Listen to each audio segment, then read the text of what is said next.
A single word could mean death in the Middle Ages, yet dangerous ideas found their voice in the most unexpected places through shadow theaters that performed without speaking. Using only light, cloth, and silent puppets, performers preserved banned thoughts and mocked the powerful right under their noses. By the end of this video, you will understand the 5 secret methods these artists used to communicate everything from political rebellion to forbidden beliefs. How did a simple puppet's gesture become a call for resistance? Why did authorities fear a show made of shadows? What does it take to preserve a dangerous idea when you cannot write it down or speak it aloud? How far would you go to share a truth you were forbidden to tell? A single puppeteer with a cloth screen and a flickering lamp could hold an entire village spellbound. These early shadow plays began as the stories of the people, told by the people. Traveling performers would gather crowds in market squares or village squares after dusk, using just the light from a cooking fire and their own skilled hands. They projected silhouettes of cunning foxes, mighty elephants, and legendary heroes onto white sheets or the smooth mud walls of a house. These tales were not written down. They were carried in memory, passed from one artist to the next, and performed for anyone who wanted to watch. Because they needed no expensive materials or royal patronage, shadow theater belonged to everyone, from the wealthiest merchant to the poorest farmer. This universal accessibility was its secret power. A performance that costs nothing to watch is a performance that can speak for everyone. And in that simple, shared experience around a fire, a powerful tool was quietly being forged. The very fact that the elite saw it as mere common amusement meant they paid it little mind. They did not yet realize that the same hands that shaped a rabbit for a laughing child could, one day, shape the silhouette of a corrupt official for a murmuring crowd. The art form's humble origins were the perfect disguise for its future role. This simple setup was a masterpiece of engineering and art. Picture a white cloth screen pulled tight like a drum, a fragile barrier between two worlds. Behind it, a single oil lamp or candle flame would flicker, its light the soul of the entire performance. The puppeteers worked in this cramped, smoky space, their own bodies becoming part of the spectacle as moving shadows. They handled flat puppets, often crafted from delicately cured leather or translucent parchment. These were not simple shapes.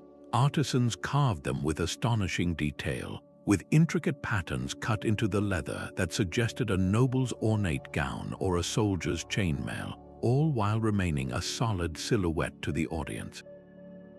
A puppet's face was never fully shown, but a few clever cuts could imply a sly grin or a furrowed brow, letting the viewer's mind complete the picture. And while the puppets themselves were silent, the air was never empty. A musician in the corner might beat a slow, ominous rhythm on a drum as a villain approached, or a flute would play a lilting, cheerful tune for a comic character's entrance. This wordless music guided the audience's emotions, telling them when to feel suspense, joy, or sorrow. The real magic happened in the gap between what was shown and what was perceived. A jagged shadow was a mountain range. A fluttering puppet was a soul in distress.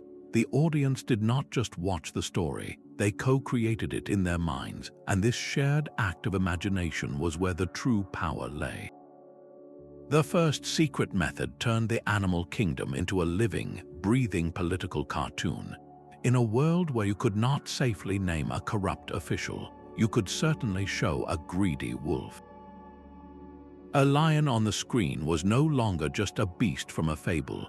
It was a stand-in for a brave rebel leader, its roar a silent call to courage. A sly, slinking fox became the perfect symbol for a cunning tax collector or minister, always scheming to take more from the common people. These were not random choices. performers tapped into a deep well of shared cultural stories, using animal characters that everyone already understood from childhood tales. The meaning was clear to those who were looking for it, yet from the outside it was just an innocent story about animals. This clever layer of abstraction provided the ultimate shield of plausible deniability. If a soldier or a spy questioned the content, the puppeteer could simply shrug and say it was just an old folk tale for the children. How could a story about a fox stealing eggs be considered treason? Yet for the villagers watching, that same story was a biting commentary on a local lord seizing their grain. The performance operated on two levels at once: a public show of simple amusement and a private, powerful conversation about the truth. This silent language of symbols meant that a dangerous idea could travel in plain sight, disguised as mere entertainment, its true message passing safely to those who knew the code. But these silent stories required a new kind of language, one spoken entirely through the body. The second secret method was a complete visual grammar built from gestures and movement. Without a single uttered word, a puppet could tell you everything about a character's soul. See a figure bowing over and over again, its head nearly touching the ground, and you instantly recognize the fawning sycophant, the yes man desperate for the approval of the powerful. Watch another puppet decisively turn its back on such a character, and you felt that powerful rejection of a corrupt idea. The pacing of every motion was loaded with meaning. A slow, deliberate walk could communicate the grim resolve of a resister, each step a quiet act of defiance. In contrast, a character with frantic, chaotic movements might represent the moral panic of a liar being discovered or the oppressive chaos of a bad ruler's edicts. The audience became fluent in this silent tongue. They understood that a puppet's trembling hands were not just a shiver, they were the physical manifestation of fear under a tyrannical watch. And when a different silhouette slowly, proudly raised its arms to the sky, that was not just a stretch. It was a silent, collective gasp of hope for liberation, a moment every person in the crowd felt in their own bones. This visual language had a brilliant side effect. It transcended all barriers. Whether you were a wealthy merchant who could read or a farmer who could not, whether you spoke one dialect or another, you could understand the story being acted out before you. The performance united the crowd in a shared understanding, a silent conversation about their world that needed no translation. The third secret weapon in the silent puppeteer's arsenal was the ancient storybook. They reached for the oldest, most revered tales their culture possessed, the myths and legends everyone knew by heart. A story about the hero Prometheus defying the gods to bring fire to humanity was not just a lesson from the past. On that illuminated cloth screen, it became a powerful parallel for peasants secretly sharing forbidden knowledge or challenging the divine right of a king. The biblical tale of the young shepherd David facing the giant warrior Goliath was instantly recognizable, but in the hands of these artists it transformed. David was no longer just a figure from scripture. He was the embodiment of every common person standing up to an oppressive lord or an unjust tax. Goliath's fall was not merely the defeat of a Philistine, it was the symbolic collapse of a tyrant, felt deeply by every villager who dreamed of their own victory. This method provided an almost perfect shield. How could a local official dare to censor a story straight from a holy book or a foundational national epic? To ban such a performance would be to attack the very cultural and religious pillars that the authorities themselves claimed to uphold. The puppeteers cleverly hid their dangerous commentary in plain sight, wrapped in the respected cloak of tradition. For the audience, this created a breathtaking connection.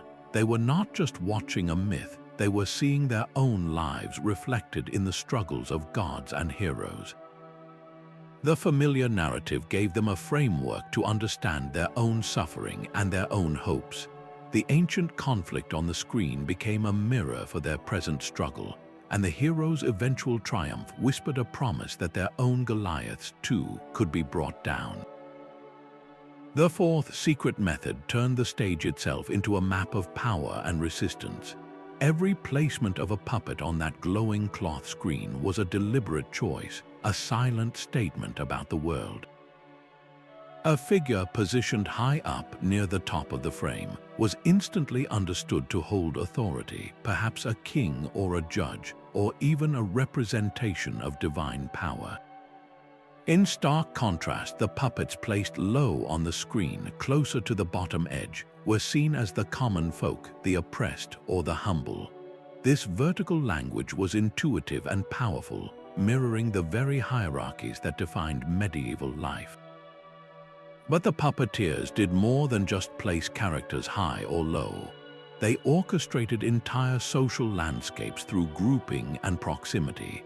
A tight cluster of identical silhouettes might represent a united guild or a faction of rebellious peasants, their collective presence speaking of shared purpose.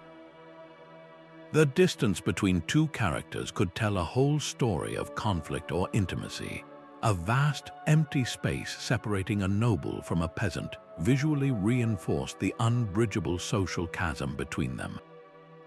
The most potent political commentary often came from a deliberate, clever contradiction. A puppeteer might present a massive, ornately carved puppet, covered in intricate patterns meant to symbolize lavish wealth and military might. Then from the bottom corner, a tiny, simple silhouette of a farmer would appear.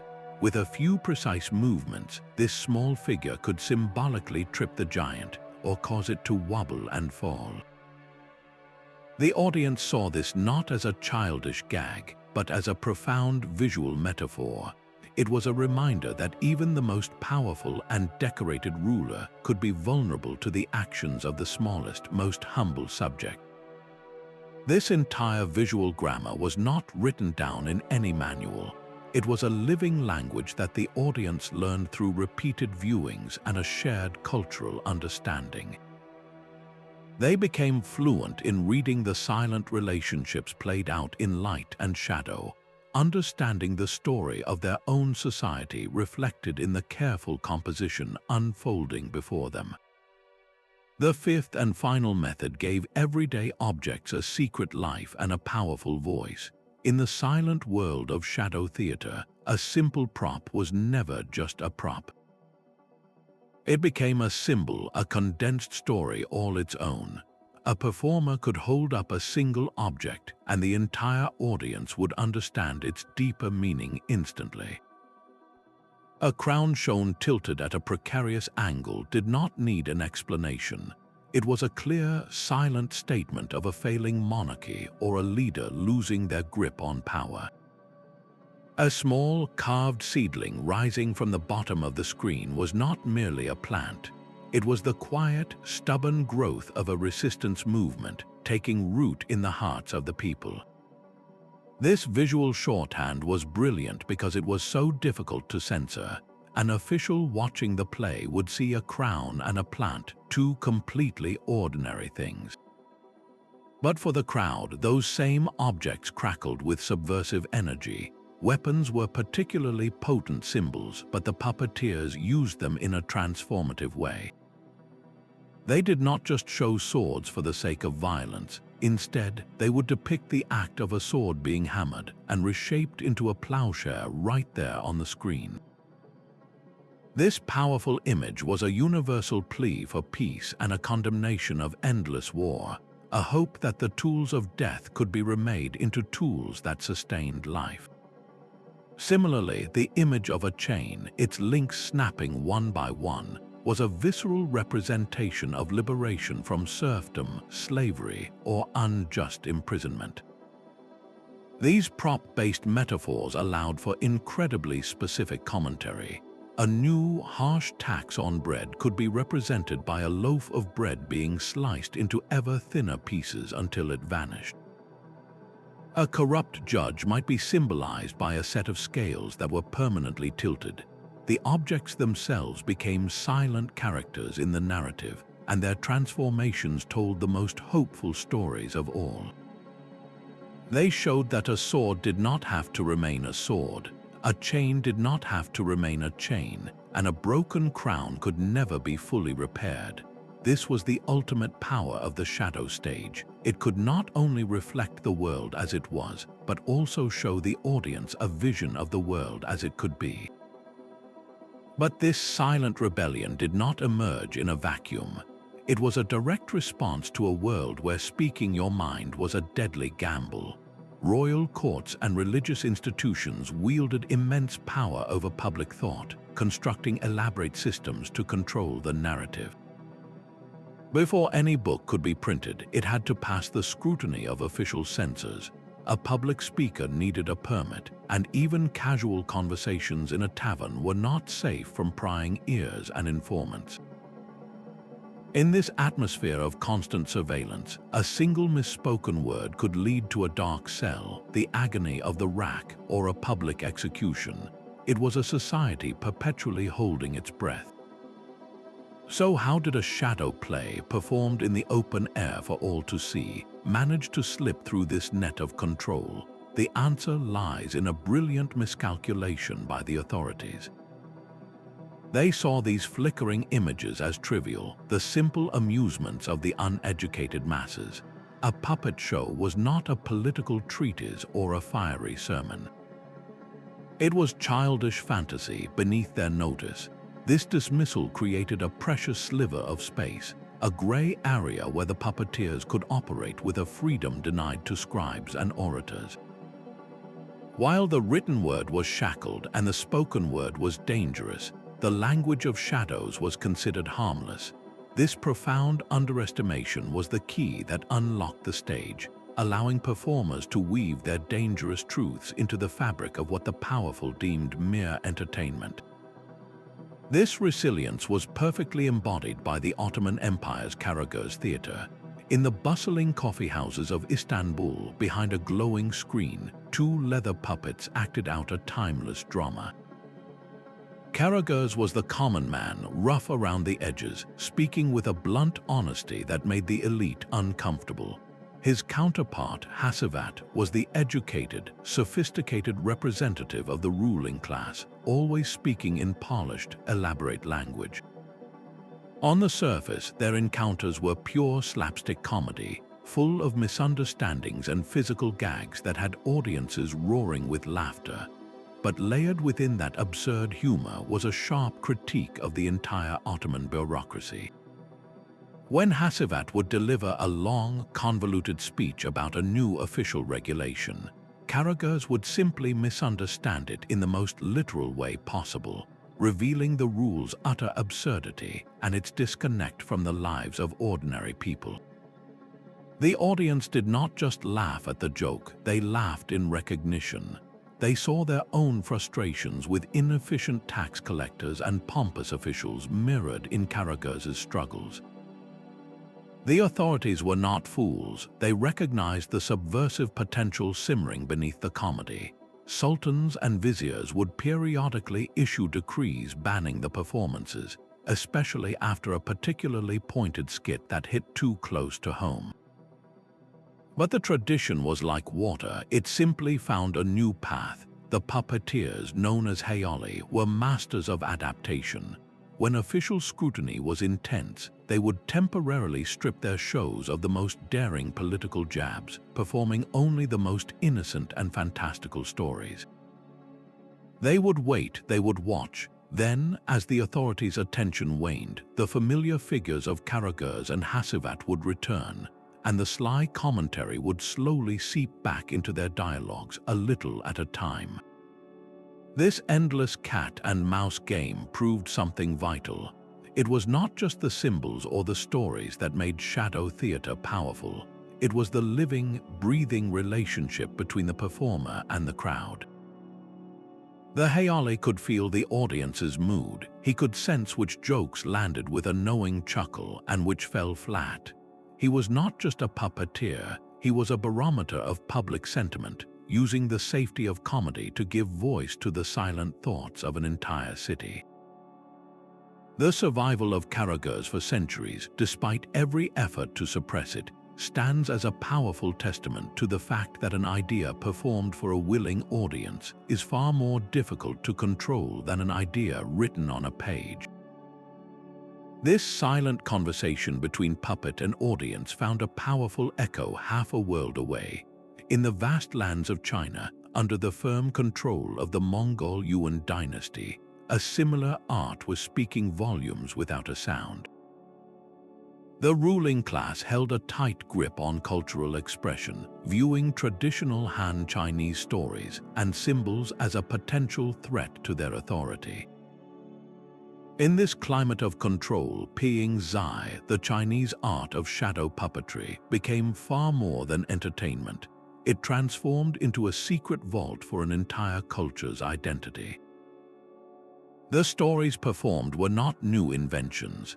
They were the cherished historical romances and classical literature of the Han people, tales of loyalty, filial piety, and righteous rebellion that defined their worldview. With each performance of these ancient narratives, puppeteers were not just telling a story, they were actively fighting cultural erasure, ensuring that the heroes and values of their ancestors were not forgotten by a new generation living under foreign rule. The gatherings themselves took on a sacred, clandestine quality.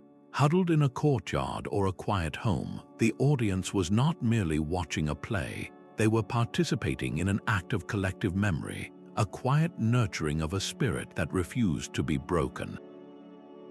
The true genius of this resistance, however, lay in its subtle visual language. The puppeteers developed an intricate system of codes that flew right under the censors' noses. They crafted their puppets from translucent donkey leather, painted with specific, symbolic color combinations, a particular shade of imperial yellow, or a specific arrangement of red and black could silently reference a fallen Chinese dynasty. A character's distinctive hairstyle, tied in a way that was distinctly Han and not Mongol, became a quiet but powerful statement of identity. Even the way a puppet held a teacup or bowed could be a deliberate reference to classical Chinese etiquette, a world away from the customs of the court in Beijing. To the Mongol officials who might happen upon a show, it all looked like beautiful, harmless folklore. But for the Han Chinese watching, every color, every gesture was a reaffirmation of who they were. It was a map of their own heritage, drawn in light and shadow on a linen screen.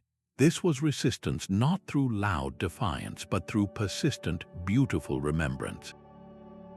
The puppets themselves became the guardians of a culture, their silent performances ensuring that the soul of a people could not be legislated out of existence.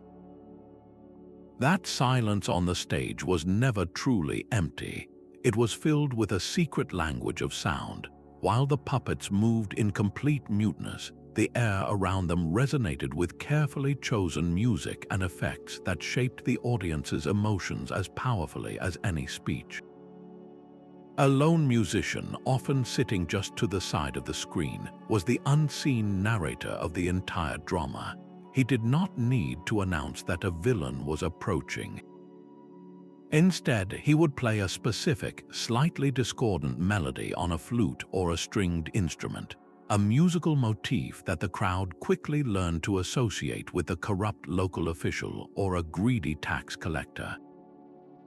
The moment those first few notes played, a ripple of understanding would pass through the audience. They knew who was coming, and they knew what he represented, all without a single name being uttered. This system of auditory symbols extended to the rhythms of the story as well. The steady, ominous beat of a large drum could build a sense of dread and impending conflict. But if that same drumbeat suddenly quickened, becoming erratic and thunderous, it transformed into the sound of a crowd's growing anger, the heartbeat of a rebellion simmering just out of sight. The musician could conjure an entire world with a few simple tools. The sharp, sudden clang of two cymbals crashing together was the sound of a sword clash or a door being slammed shut, signaling a moment of decisive confrontation. To create the gentle patter of a life-giving rain, he might simply shake a leather pouch filled with dried peas or rice. The rustle of a sheet of thin metal mimicked the howling wind, and the quick, light tapping of a small drum became the frantic footsteps of a character fleeing danger. These sounds did more than just illustrate the action, they told you how to feel about it. The cheerful, lilting tune that accompanied a clever commoner's entrance made you root for him. The slow, mournful melody that played as a hero faced a setback filled you with a shared sorrow. The soundscape guided the collective emotional journey of the crowd, binding them together in a shared experience of suspense, relief, or hope. This multi-sensory attack made the silent message of the puppets infinitely more potent. You were not just watching a rebellion, you were hearing its frantic, determined rhythm. You were not just seeing a tyrant fall, you were hearing the world sigh with relief as the oppressive music finally ceased. The true genius was in the collaboration, the perfect sync between a puppet's decisive gesture and the cymbal's crash that gave it weight and consequence. It was a conversation between what the eyes saw and what the ears heard, and in that space, the most dangerous ideas of all found a home, amplified not by words but by feeling. The silence of the stage demanded a response from the crowd. A puppeteer could craft the most brilliant symbolic critique, but its power remained dormant until the audience gave it life. This was not a one-way street, it was a conspiratorial dance. Viewers did not just watch the play, they completed it. They formed what we can think of as interpretive communities, tight-knit groups of people who shared a common knowledge and a common grievance. They all knew the local corrupt official, they all felt the sting of the new tax, and they all recognized the sly fox on the screen as a stand-in for their oppressor. When that puppet stumbled and fell, a collective, knowing chuckle would ripple through the crowd, a sound completely different from the laughter at a simple pratfall. This was the sound of a secret being acknowledged, a bond being forged in plain sight. The performer, hidden behind the screen, would hear that specific chuckle and know the message had landed safely. This created an unbreakable loop of trust and complicity. The very act of understanding the subtext was a quiet, personal declaration of resistance. Each person in the crowd was proving they could see through the official lies and the propaganda, that they possessed a critical awareness the authorities could not control. By collectively decoding the hidden message, the audience transformed from passive spectators into active guardians of a dangerous truth. They were not just receiving information, they were participating in its creation and ensuring its survival. A story whispered from one person to another can be distorted or forgotten, but a story collectively understood by an entire village, a story sealed with a shared laugh in the dark, becomes a part of their shared identity, a piece of cultural armor that is incredibly difficult to strip away. This knowledge of light and shadow was far too dangerous to be written down. A master puppeteer could not risk keeping a ledger of his secret symbols, a dictionary explaining that a certain hand gesture meant a corrupt tax collector or that a specific color of leather stood for a forbidden dynasty. So the entire art, with all its coded meanings and its precise techniques for evading the censor's eye, was passed from one generation to the next through a silent, living chain. It moved from an old master's hands into the waiting hands of a young apprentice, learned not from a book but through patient repetition and whispered guidance in the quiet hours after a performance. The training was a complete immersion.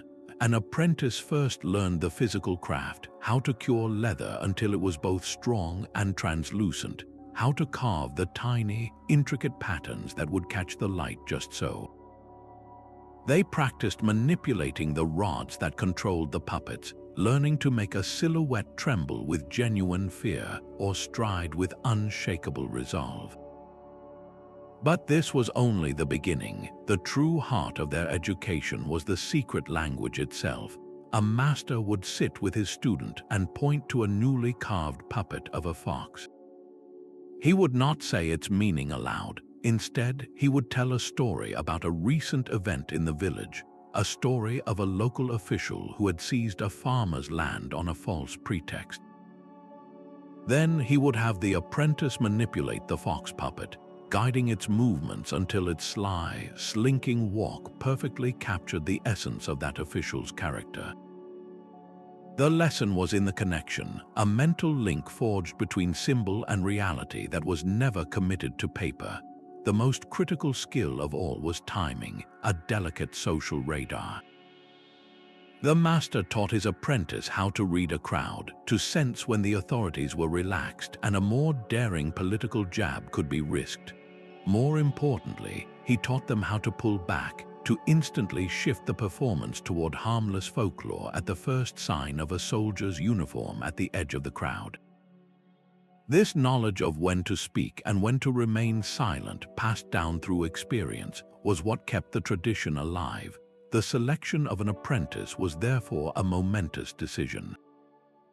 Pure artistic talent was not enough. A master needed to choose someone he could trust with his life, for that is precisely what he was doing. He looked for a young person deeply rooted in the community, someone who shared its grievances and understood its unspoken values.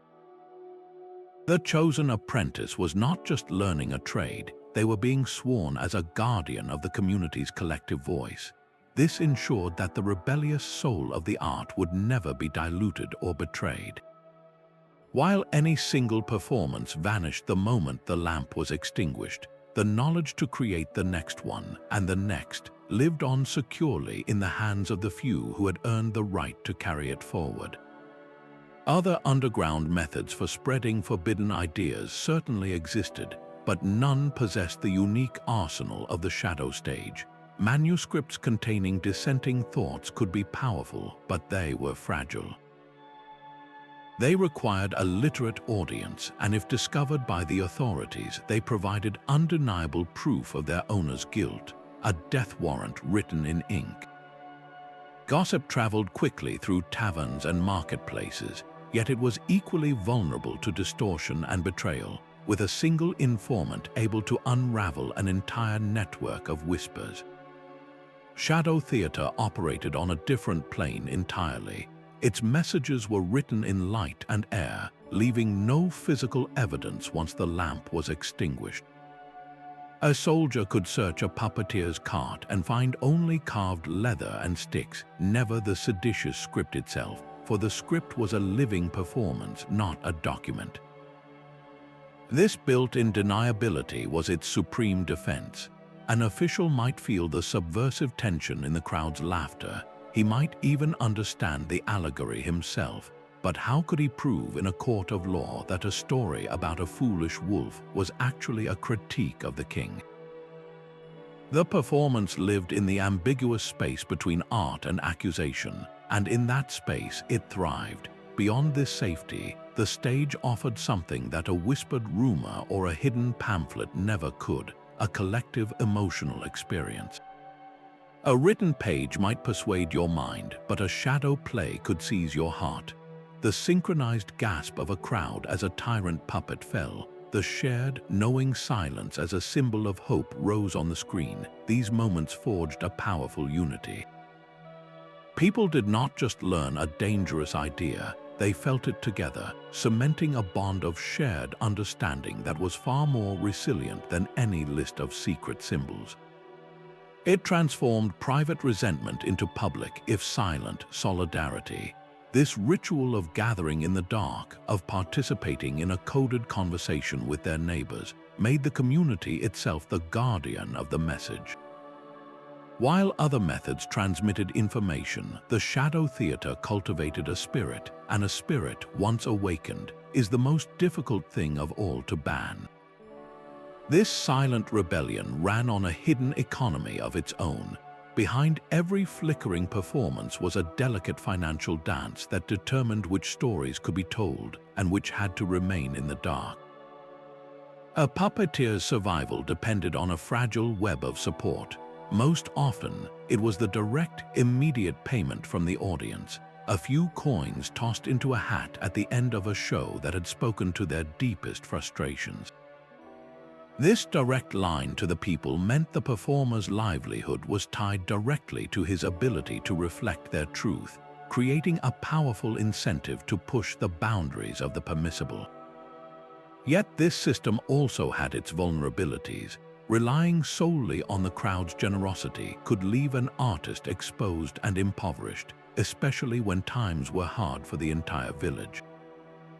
A safer, though more complicated, path was patronage. A wealthy merchant or even a minor noble with their own grievances against the ruling powers might secretly fund a puppeteer. This patronage provided a crucial buffer, a steady income that allowed for more elaborate puppets and a degree of financial security, but it came with invisible strings. The performer now had to balance the desires of his paying audience with the sometimes conflicting interests of his powerful benefactor. A story that mocked a specific tax official might be welcome, but one that questioned the entire feudal structure could cost him his patron. This constant negotiation between financial necessity and artistic integrity was a silent drama played out behind the screen, yet the true, unshakable strength of shadow theater lay in its profound accessibility. The entire apparatus could be packed into a single trunk, a nomadic art form that could flee from trouble at a moment's notice. The materials were humble, cured leather from a local tanner, sticks from the woods, a cloth screen sewn by a family member. This low economic barrier meant that the art was not monopolized by the wealthy or the educated. It could spring up anywhere a community gathered, funded by the community itself. A farmer's guild might collectively pay for a performance after the harvest, not just for entertainment, but to see their own struggles against a greedy landowner acted out in symbolic form. This grassroots funding model ensured the art remained fiercely independent in spirit. The voice from the shadow screen was not the voice of a sponsored poet in a royal court, carefully polishing his verses to please a king. It was the raw, unfiltered voice of the street and the field, financed by the very people it represented. The economic modesty of the medium was not a limitation, it was the source of its authenticity. A performance that cost little to produce could afford to tell truths that were priceless. Behind the glowing screen, another layer of storytelling was being woven by hands the audience never saw. While the public face of shadow theater was often male, the creation of the puppets themselves frequently fell to women, who carved their own silent commentary into the very leather and paint. A puppeteer's wife or daughter, working by the light of a single lamp, could embed a powerful feminine perspective into the visual language of the performance. She might craft the silhouette of a queen not as a passive figure, but with a posture of quiet command, her head held high and a hand resting firmly on the hilt of a symbolic sword. In the intricate patterns cut into a puppet's gown, she could tell a story of constraint and patience, the delicate latticework representing the social bars of a gilded cage. These were not just aesthetic choices, they were arguments made with a knife and a needle, a visual descent that would be projected 10 feet high for the entire village to subconsciously absorb. This hidden labor created a unique space for women's voices to emerge, most clearly in the tradition of segregated performances. In cultures with strict social separation, women would gather in private courtyards or inner rooms, and a female puppeteer, often a relative of a master artist, would perform for an audience of women alone. The screen became a sacred confessional. Here, the stories shifted focus. A common tale might revolve around a clever daughter outwitting an arranged marriage to a cruel suitor, or a wise grandmother securing inheritance rights for her family against a greedy male relative. The puppet of a domineering mother-in-law was not just a comic villain. She was a complex figure representing the intricate power dynamics within the household, a subject of intense, immediate relevance to every woman watching. In these secluded spaces, the shadow play addressed the unspoken anxieties and quiet rebellions of daily life, topics that would never be deemed important enough for the public, male-dominated market square performances. The anonymity provided by the screen was the ultimate liberator. With her identity concealed, a woman could manipulate a puppet to voice criticisms and opinions that would bring social ruin if she spoke them aloud in her own voice. She could make a puppet shrug in dismissive defiance of a husband's decree, or gesture in solidarity with a wife challenging her position. The audience, knowing the hands behind the shadows belonged to one of their own, experienced a profound sense of shared understanding. They were not just watching a story, they were participating in a coded conversation about their shared reality. This silent collaboration between the female artist and her female audience created a rare forum for cultural commentary, a safe harbor for discussing the limits of their authority and the contours of their confinement.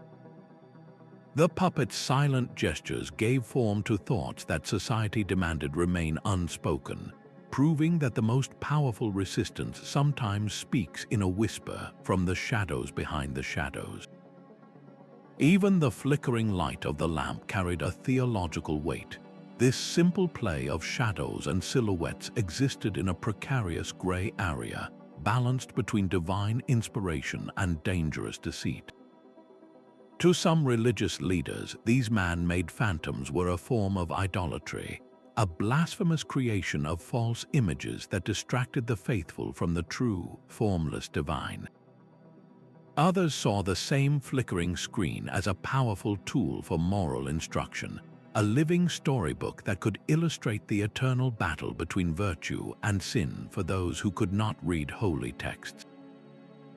This fundamental disagreement among the powerful created a crucial opening, a crack in the wall of orthodoxy through which the puppeteers could slip.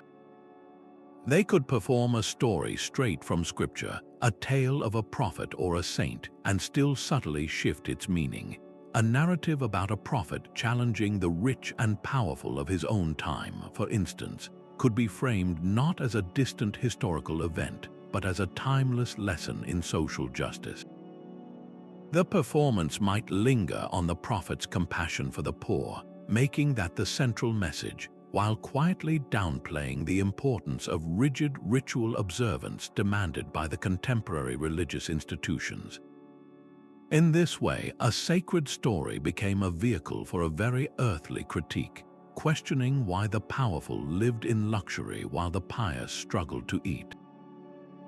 The very substance of the art form, the shadow itself, was at the heart of a profound philosophical debate. Was the shadow on the screen a mere illusion, a deceptive trick of the light with no substance? Or was it a representation of a deeper truth, a fleeting glimpse into a spiritual reality that our eyes could not otherwise perceive? This question resonated far beyond the theater. It mirrored the political anxieties of the age. If a shadow could hold a deeper meaning, then perhaps the pomp and ceremony of the ruling class was also just a grand illusion, a performance of power that masked a hollow core. When a puppet king, magnificent in his carved silhouette, was revealed to be a coward or a fool, the audience was not just laughing at a character. They were confronting a dangerous idea that the authority figures they were taught to revere might be as insubstantial as the shadows on the cloth. The puppeteer, by playing with light and darkness, was inadvertently staging the oldest questions of all. What is real? What is merely a show? And who gets to decide the difference? In the quiet that followed the performance, as the lamp was extinguished and the shadows vanished, these questions did not disappear. they lingered in the minds of the audience, a silent challenge to the official versions of both heaven and earth. The puppets themselves were more than just tools. They were physical artifacts of a silent war, each one a repository of secrets written not in ink, but in leather and light. A master puppet maker did not simply carve a shape. He embedded a signature style that acted as a covert signature.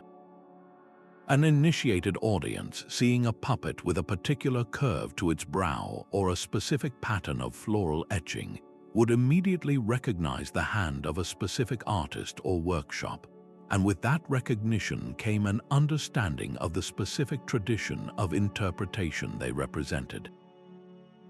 One carver might be known for his sly foxes that always symbolized corrupt officials, while another's heroic figures carried a distinct posture of defiance. This visual signature was a silent handshake, a way of assuring the crowd that the performance they were about to see belonged to a trusted lineage of descent. The very materials chosen were loaded with meaning. The use of translucent donkey hide in Chinese Piying zai was not merely a practical choice for its durability and clarity. In a culture that deeply valued symbolism, the donkey was an animal associated with perseverance and humble labor. By crafting puppets from its skin, the artists were silently aligning their art with the enduring spirit of the common people, a subtle but potent statement of identity. Similarly, the choice of buffalo leather in other regions connected the performance to the strength and agricultural heart of the community.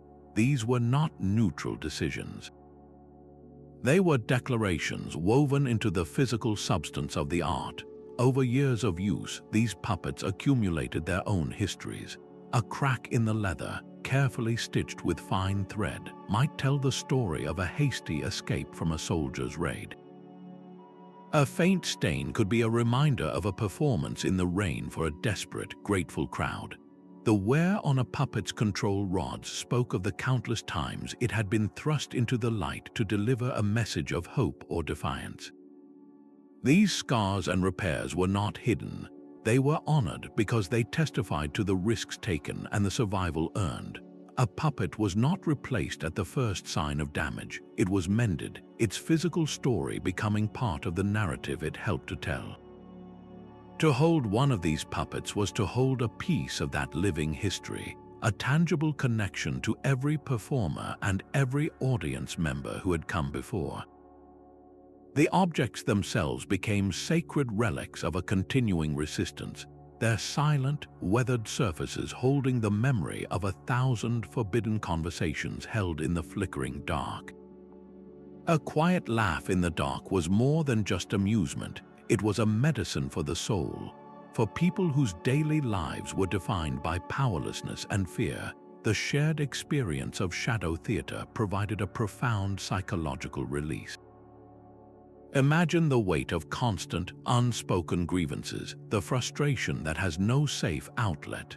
Then, in the flickering light, you see a puppet of a greedy wolf, a clear stand-in for the local lord, being outwitted by a clever rabbit. That moment of symbolic victory was not trivial. It was a form of collective catharsis. The entire crowd, feeling the same pressures, would experience a wave of relief and validation together. Their private suffering was not just acknowledged, it was being acted out and, in a symbolic way, overcome. This emotional purging was a vital reset for the human spirit, allowing people to return to their difficult lives with a slightly lighter heart and a renewed sense of dignity. The performance proved they were not alone in their anger or their hope. Every person who chuckled at the right moment was part of a silent pact, a confirmation that they all saw the world in the same way, despite the official narrative forced upon them. This shared recognition forged an invisible armor of solidarity, making the community itself stronger and more resilient than any single individual could ever be. The stage also served as a crucial space for questioning the unchallengeable. To see a king puppet, an authority figure, portrayed as a bumbling fool or a vain peacock, was to witness a profound psychological shift. It demystified power. The aura of invincibility that surrounded the ruling class was punctured by laughter. If a puppet could mock a king, then perhaps the king's power was not as absolute as it seemed. This demonstration that authority could be ridiculed and its vulnerabilities exposed was an incredibly empowering idea. It planted a seed of critical thought, a quiet realization that the social order was not a divine, unchangeable fact, but a human construction that could be questioned. This psychological dimension was the true lifeblood of long-term resistance. A pamphlet could inform you, but a shadow play could heal you and fortify your will. It transformed passive despair into active, if hidden, defiance. The stories did not change their material circumstances overnight, but they changed how people felt about their circumstances. They nurtured a stubborn, resilient hope that could endure through the darkest periods.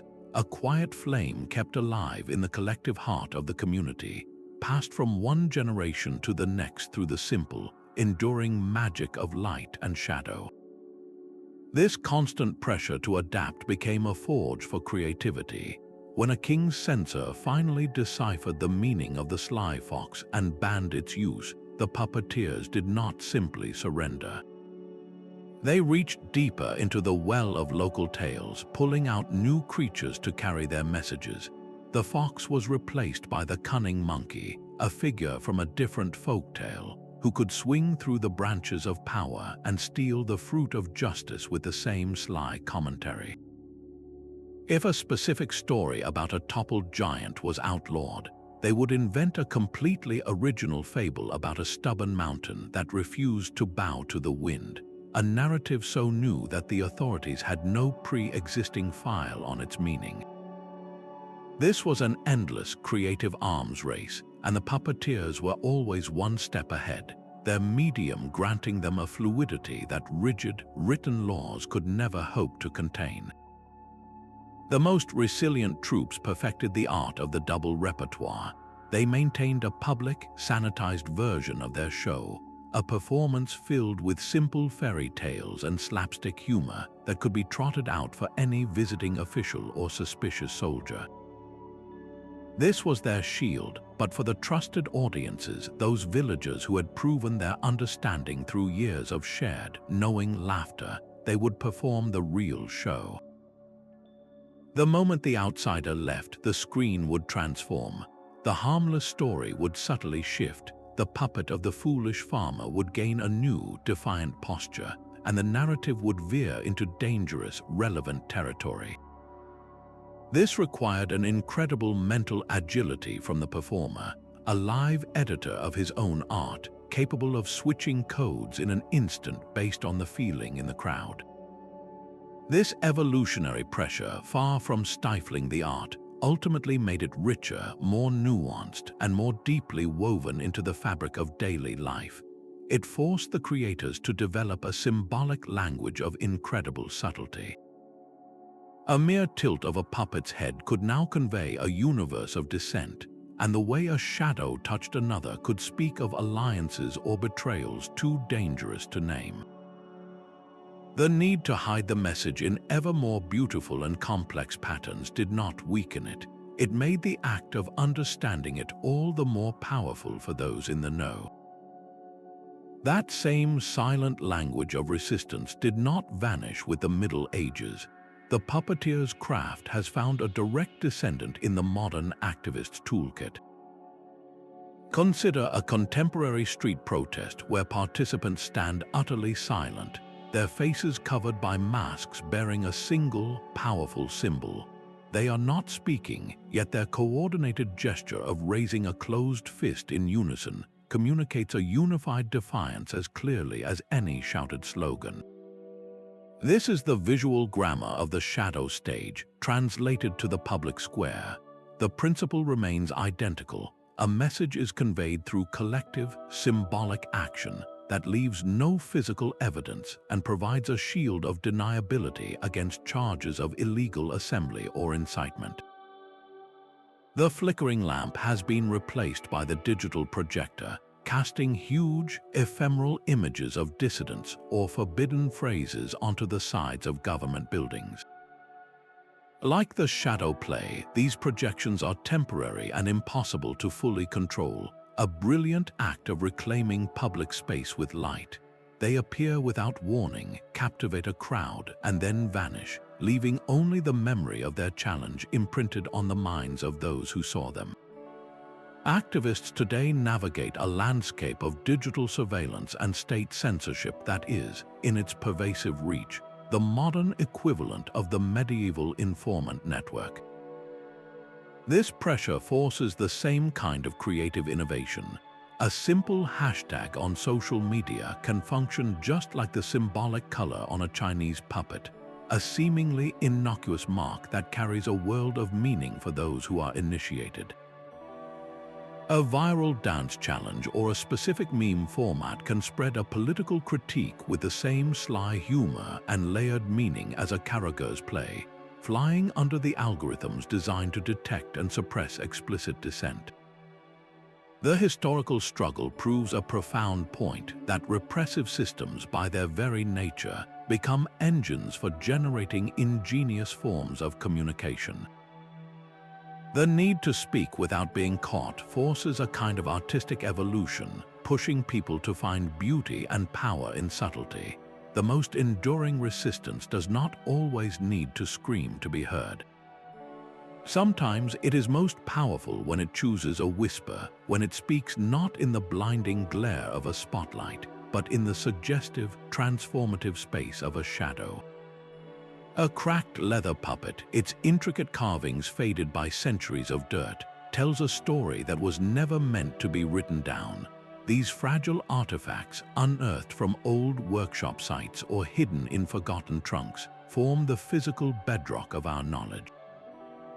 Yet they are only one piece of a vast, fragmented puzzle. Our window into this silent world is smudged and incomplete, built from three disparate types of evidence that each come with their own blind spots. The first is the objects themselves. Puppets made of leather or parchment are organic materials, and they decay. Finding one intact is a rare archaeological miracle. More often, we recover fragments, a single hand, a section of a crown, a face worn smooth by the touch of countless performances. These pieces are silent witnesses, but they cannot tell us how they were manipulated, what stories they acted out, or how the audience reacted.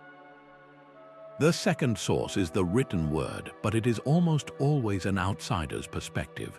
Travelers from distant lands, merchants or diplomats, would sometimes describe these strange shadow plays in their journals. They recorded the novelty of the spectacle, the size of the crowds, the basic mechanics of the screen and lamp, but they often missed the subtext entirely. A performance that had a local audience roaring with knowing laughter might be blandly described by a foreign observer as a simple animal fable, completely missing the political satire simmering just beneath the surface. Their accounts give us the stage, but rarely the soul of the play. The third and perhaps most telling evidence comes from the authorities themselves. Legal documents, edicts from sultans, and court records banning certain performances are a backhanded compliment to the power of this art.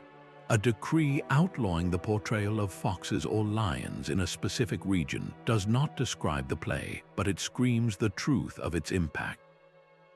These laws tell us what the powerful feared. They reveal which symbols had become so potent, so dangerous to the established order, that they had to be forcibly erased from the public imagination.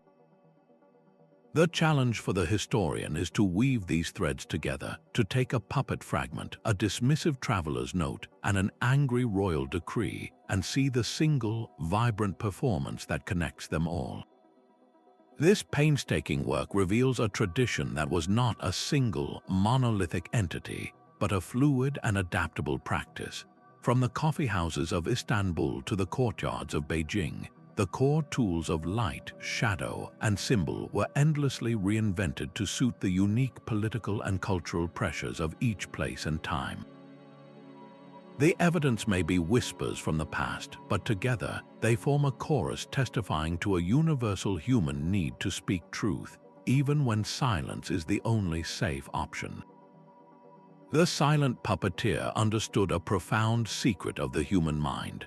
A story told in hints and whispers forces the audience to become its co-author. While a direct statement can be challenged or banned, a suggestion blooms uniquely inside each person's imagination, creating a meaning that is deeply personal and impossible to confiscate. This principle of suggestion is the philosophical heart of the shadow stage. The puppeteer presented a silhouette of a fox stealing an egg, but it was the villager in the crowd who supplied the face of the greedy tax collector. The performer showed a puppet turning its back, but the audience felt the specific sting of rejecting a corrupt local decree. The art did not deliver a finished message. It provided the seeds and trusted the public to grow the forest of meaning themselves. This process transformed passive viewers into active participants, binding them to the subversive idea because they had, in a very real way, helped to create it. This indirect approach aligns with ancient philosophical traditions that questioned the adequacy of words alone. Some schools of thought argued that the deepest truths are too complex or too dangerous to be captured by direct language. They must be approached sideways through parable and metaphor, allowing the listener to arrive at the understanding on their own terms. The shadow theater was the embodiment of this idea. It communicated through a visual language of symbols, trusting that the collective intelligence of the community would decipher the intended message without a single incriminating word being spoken. The very substance of the art form, the shadow, was a living paradox. A shadow is both a presence and an absence. It is a representation of something real, yet it is also a distortion, an outline emptied of substance. This duality made it the perfect vehicle for questioning authority. The magnificent king projected on the screen was both there and not there, a powerful image and a hollow illusion. This naturally raised unsettling questions for everyone watching. If the powerful are merely shadows, then what is the true source of their authority? Is it real, or is it just a clever manipulation of light? The medium itself became a metaphor for the relationship between the rulers and the ruled. The official world of proclamations and crowns was the bright, visible reality. But the shadow stage suggested that this reality might be just as manufactured as the puppets on the screen, a performance designed to command obedience. The true substance, the art implied, was in the dark space behind the scenes, in the hands that shaped the shadows and the minds that gave them meaning. In the end, the most revolutionary act of the shadow theater was not the specific criticism it leveled, but the way it taught people to see. It trained an entire culture to look beyond the obvious, to question the surface, and to find truth not in what they were told, but in what they perceived in the silent, suggestive space between the light and the dark. That leather puppet of a sly fox born in a Chinese courtyard could find itself reborn years later in a Turkish coffeehouse. These silent stages were never truly isolated. They were nodes in a vast, invisible network, connected by the footsteps of merchants, soldiers, and migrants traveling the ancient Silk Road. A puppeteer in Persia might learn a new technique for articulating a puppet's arm from a traveler who had seen it performed in India. A story about a clever rabbit cherished in the villages of Central Asia could be adapted by Egyptian performers who replaced the rabbit with a local desert hare but kept the story's heart, a tale of the small outwitting the powerful. This was not simple copying, it was a process of creative adaptation. As the art moved, it shed its old skin and grew a new one, shaped by the local politics, religion, and folklore of its new home. The core tools remained constant: a light, a screen, and flat, articulated figures, but the meanings assigned to those figures shifted with the landscape. A dragon puppet, a symbol of imperial power in China, might transform into a representation of a destructive natural force in the stories told in Armenian mountain villages. This fluid exchange meant that a clever method for evading censorship, invented in one kingdom under pressure, could become a vital survival tactic for puppeteers a continent away. The transmission of shadow theater was part of a much larger river of knowledge flowing across the medieval world. Alongside spices, textiles, and precious metals, caravans carried ideas, stories, and artistic innovations. A new style of puppet joint was a piece of technology as surely as a new design for a water wheel. The rapid spread of these techniques reveals a world far more interconnected than we often assume, a world where performers formed a kind of informal, international guild. They shared a common understanding of their craft's power and its perils. This global network ensured that the language of resistance never became stagnant. When one symbol was cracked down upon and rendered too dangerous in one region, a puppeteer could learn from a traveler that a different symbol was being used with great effect elsewhere. The art constantly refreshed itself, drawing from a deep, shared well of human creativity. Seeing these traditions as separate folk arts misses the larger picture. They were all speaking different dialects of the same visual language, a sophisticated international system for storytelling and dissent. The shadow on the screen in Greece and the shadow on the screen in Indonesia were cousins, their silent gestures tracing back to a common ancestral whisper that had circled the globe. Those silent stages hosted some of history's most daring conversations about power, justice, and human dignity. They prove a fundamental truth that when words are forbidden, creativity will carve other pathways. It flows through the deliberate turn of a puppet's head, the shared chuckle of a crowd, and the potent symbol of a broken chain. The legacy of these shadow communicators is a testament to the many forms resistance can take. It does not always require a shouted slogan or a raised fist. Sometimes the most powerful statement is the one made in complete silence, a meaning built in the space between a gesture and its understanding. As we navigate our own complex information landscapes with their own forms of censorship and control, these historical whispers offer a profound lesson. They show us that truth is a stubborn force. It can be disguised as a child's fable, woven into the colors of a leather puppet, or carried on the rhythm of a lone drum. The methods change, but the essential human drive to speak and be understood remains. The shadows of the past, it turns out, still have much to teach us about the enduring nature of the light.